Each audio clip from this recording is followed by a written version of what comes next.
feel like I have to spend a lot more time studying and being dedicated to my work than the average student does, just because my process is different and because I have a lot more distractions in my life. I'm thinking about the laundry that I should do and the dishes that I should do, and I really need to probably clean the fish tank, and like all those things distract me, and so I've had to leave my home and be intentional about that when I have a deadline that I have to meet. And there's a local bar down the road from my house that is very quiet most of the time, and even when it's not quiet, it's still quieter than my house some nights. So if my husband happens to be home, I will get dinner on the table, and then I'm out and I go down to the bar and I use their Wi-Fi and I put my headphones in, and even if it's a little loud in there, I have my headphones in and I can just focus. I get nervous. I don't know why. A lot of stuff is in small group, and we do peer reviews, and never did any of that when I was in high school. My first peer review on a paper, I didn't have a clue what to write or what to do, and I got to talk to the professor after the fact, and then so I learned a little bit. But I was with these three guys at my table, and they didn't barely ever put two words together. But when we did the peer review, they had a lot of great insight. They just they weren't the type to come out and say it. They were very reserved or whatever. Maybe they were nervous around me, I don't know.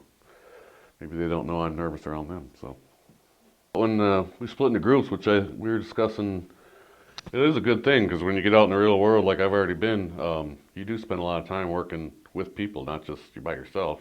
I get a lot out of it because that's what I've had to do all my life and working, but being kind of different than the rest of the kids, when they just have you pick your own group, unless somebody next to you says you want to be in my group, you're kind of like, it's hard to reach out and join a group, when you're not invited, more or less. When the teacher does a list and says, okay, Joe, Jane, and Jack are all going to be in this group, and that's actually very helpful, because then you're not left standing when the music stops. You're standing there without a chair and you don't know what to do. And so I think that's helpful. That's definitely helpful. Group work is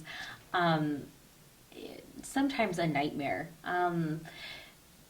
With my son, it goes to bed 7:30, 8 o'clock. I live off campus, and trying to make that work, and trying to have a 2-year-old be at that meeting or find someone to watch him so I can meet with my group. It's very, very difficult to adhere or to, fit into the environment of a classroom that's set up for a traditional student. It's like putting a square peg in a round hole. It's not, when it's not made for you, it's very difficult to thrive. But for me personally, the biggest struggle I have to deal with sometimes is you encounter these professors who view everybody through this lens as, oh, they're younger than me, they don't have this experience, they're not as professional as me. And that's not a shot at any particular professor or saying that they all view them this way, but there's definitely, in many situations, that you can, as a non-traditional, you sense that bias, that they're kind of talking down to you. You have to remember that, you have your core group, which is like your 18, 19-year-old people, but then you have like this 25 and up group where when you're speaking to a lot of the students, these aren't just students. A lot of these people are your peers. A lot of these people are the same age as you. They've dealt with a lot of the same situations as you. So maybe to empathize a little bit, try to avoid subconsciously patronizing people and viewing them as this one homogenous group, and understanding that it's a very complex group of people that you're actually dealing with. So that's just my hope, is that professors can identify that and realize that they might accidentally be alienating the people that they're trying to teach, because they're viewing this whole group through a single lens when there's many levels of focus that have to be applied to it.